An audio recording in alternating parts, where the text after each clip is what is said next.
Merhaba arkadaşlar, kanalımıza hoş geldiniz. Bugün sizler için iki harika oyuncumuz Ebru Şahin ve Akın Akınözü'nden yeni ve güzel paylaşımlar sizler için hazırladık.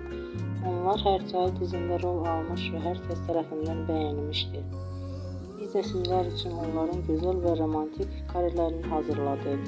Bu videoların devamlı gelmesini istiyorsanız kanalımıza abone olup yorum yazmayı unutmayın. Hələlik bizden bu kadar.